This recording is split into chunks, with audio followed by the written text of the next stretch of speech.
gente está voltando para o Antenados Perguntas e eu vou fazer mais uma pergunta para o reverendo Marcos Amaral. Reverendo, a sua facilidade no relacionamento com outros discursos religiosos, ele pode ser interpretado de uma maneira que o senhor se condicione a outros discursos, que não tenha a sua convicção, que relativize essas coisas. Assim, eu queria perguntar para o senhor como que o senhor se considera nesse sentido. O senhor é ecumênico? Não é? Como é que é isso para o senhor? Na verdade, as minhas aparições, se você coloca lá no Google, né? Marcos Amaral, eu apareço... É liberal, ecumênico e elitizado, né? Ele já está se coçando já. Só as perguntas. E global, né? Deixa eu botar mais uma aqui. Essa última é a pior de todas. Né? Essa vai vir ainda. Essa última é a pior de todas. Na verdade, se você coloca lá no Google Marcos Amaral, é possível que eu apareça ao lado de pessoas travestidas com as roupas, né, líderes religiosos de Umbanda, Candomblé, enfim, ao lado de padre, por aí vai. Essa agenda, eu sou membro da CCR, da Comissão contra a Intolerância Religiosa, e essa agenda que a CCR abraça não é uma agenda religiosa, é uma agenda civil, é uma agenda social, é uma agenda política, no sentido de defesas dos direitos, abraçada por religiosos. É uma diferença singular. Não se discute religião na CCR, não se discute religião na Comissão de Combate à Intolerância Religiosa. O que se discute são direitos civis. Então, quando eu sou visto ao lado de outros religiosos, nós estamos... Um tema nos abraça a todos. Não é a proposta de um Deus único que possa abraçar as religiões ou mesmo o diálogo entre esses deuses. Não existe esse... É impossível. Eu não posso dizer que quem me critica seja leviano. Eu posso afirmar que é questão de desconhecimento. É impossível o diálogo religioso entre o Deus dos cristãos e os deuses de outras religiões, como estas que se vê ilustrado nas fotos ao lado de quem eu estou. É impossível. Há salvação fora de Jesus?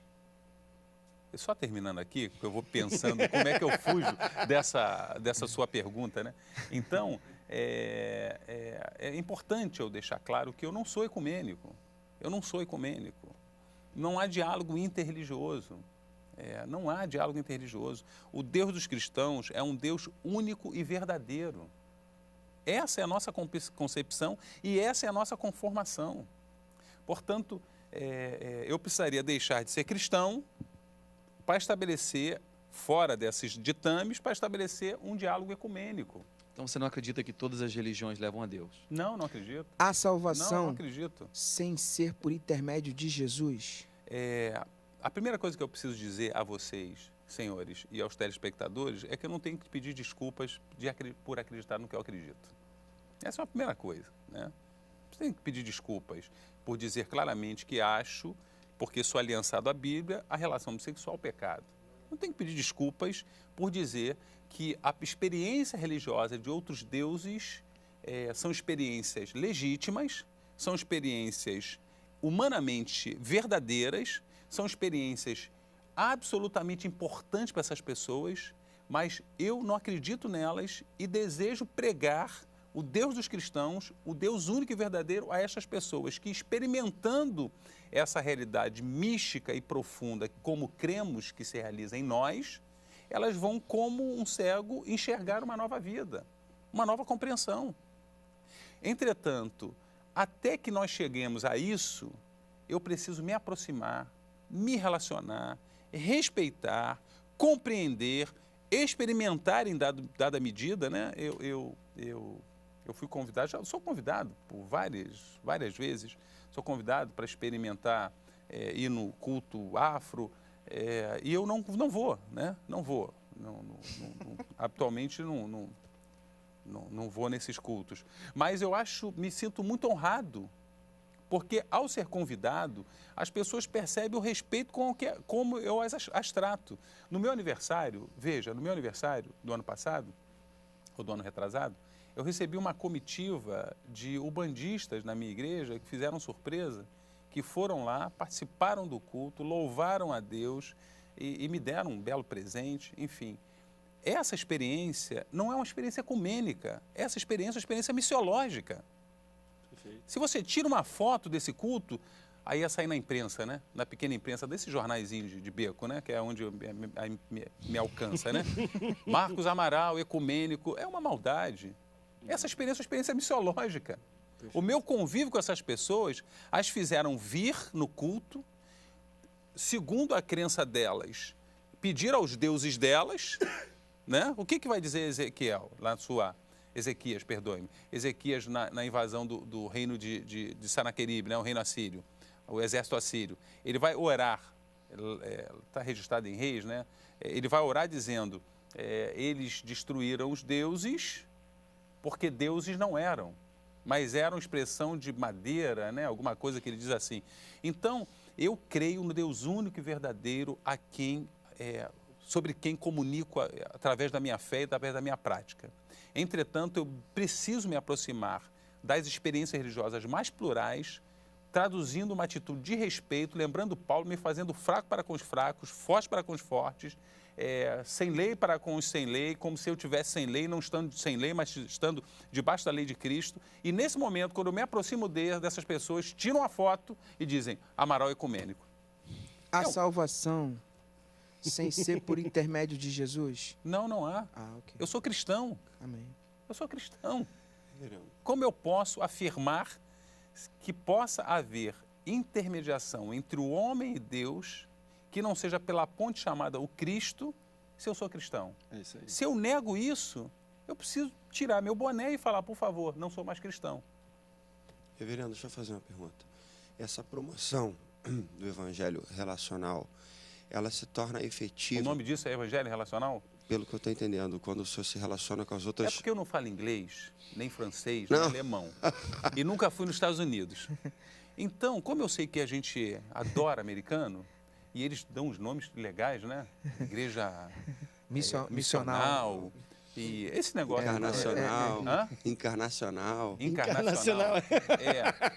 Como eles adoram, né? Eles não têm a inflação que nós temos, eles não têm os políticos que nós temos, né? Eles não têm os ônibus que nós temos. Então eles têm mais tempo, né? Verdade. E aí eles criam nomes e a gente vai lá né? Então me desculpe. Perdão, igreja missionária. Não, relacional.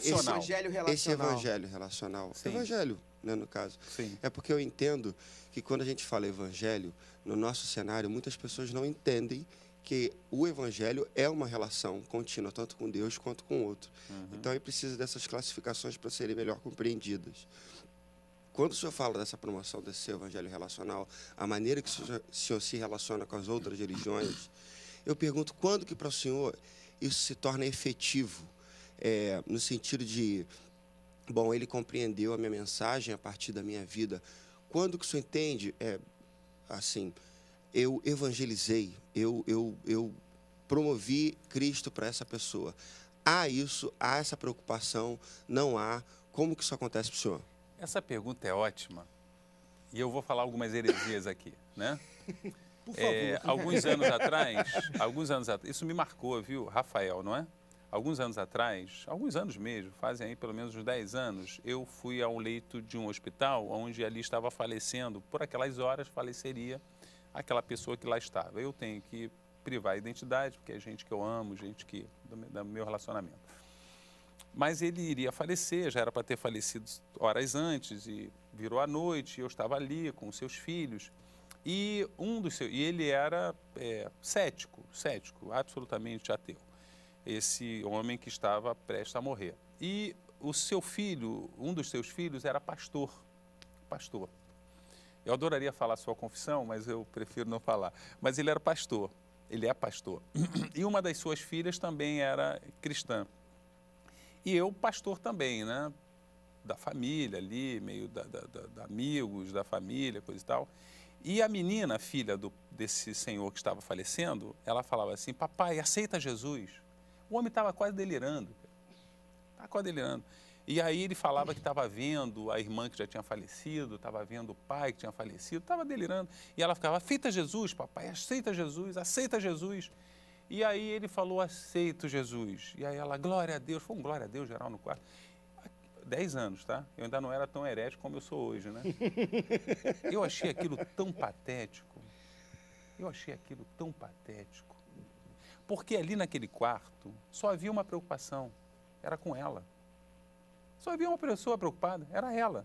Ela preocupada em satisfazer as suas culpas, as suas ausências, as suas indiferenças, a sua falta de amor. E se ela tem a sensação de que esse pai está no céu, essa culpa parece aplainar, né? Eu não me pergunto se eu estou pregando o evangelho, Rafael. Eu nem me pergunto, eu não tenho essa preocupação. Eu não tenho essa preocupação. Eu não me levanto de manhã e falo, deixa eu pregar o evangelho. Eu vivo uma experiência divina, a todo tempo. Dirigindo o meu carro, sentado. Eu vivo uma experiência divina. A minha vida precisa anunciar o reino. Tudo que eu faço precisa traduzir a vida em Cristo. Agora, se as pessoas estão sendo conversas ou não, isso não é uma questão minha, isso é uma questão do verbo, né? É ele que sopra onde quer, né? É ele que convence as pessoas. Eu, quando vou aonde vou, dos lugares que a igreja não comumente vai, eu acredito que estou ali semeando a palavra e o evangelho. Eu tenho essa crença. Mesmo quando estou ali caladinho. Mas as pessoas parecem estar percebendo que ali há alguém que experimenta de uma religião que é inadequada para determinados espaços, mas que ela está ali. Você me permite, André, dar um exemplo? Claro. Um menino homossexual me ligou, né? Me ligou. Um dado momento, ele me ligou. E eu atendi o telefone e ele começou a chorar. Deu bom dia, começou a chorar. E eu nunca tinha trocado duas palavras mais próximas com ele. Nunca. Ele me conhece, eu conheço nos eventos que vou, eu sei que ele é homossexual, pelo jeito dele, pelo comportamento, mas sempre me relacionei de forma muito respeitosa. Bom dia, boa tarde, um abraço, cumprimento, enfim. Ele me ligou e falou, reverendo, eu estou num drama aqui com o meu companheiro. E eu prefiro não... Seria interessantíssimo eu detalhar o drama, mas eu não quero mexer com nenhuma religião, né, evangélica. O companheiro dele, ele me liga e fala, eu estou com um drama com o meu companheiro. E ele está vivendo um momento muito difícil. E eu disse para ele assim, eu vou ligar para uma pessoa que não concorda com o que a gente vive, mas ele vai poder te ouvir e te ajudar. Esse é o meu evangelho. Esse é o meu evangelho. Essa experiência me autentica a dizer, ou melhor, essa experiência me autentica a desconfiar que eu seja cristão. Assim, vamos para um rápido break, que já estourou um pouquinho. Daqui a pouco a gente volta e continuamos falando um pouco mais com o reverendo Marcos Amaral, que vai falar um pouco também sobre o seu relacionamento com o pastor Marcos Feliciano, que ele andou uns tempos atrás falando algumas coisas no blog, depois você tirou, quero entender melhor esse assunto. Vamos para um rápido break, daqui a pouco a gente volta. Ai, Jesus, não...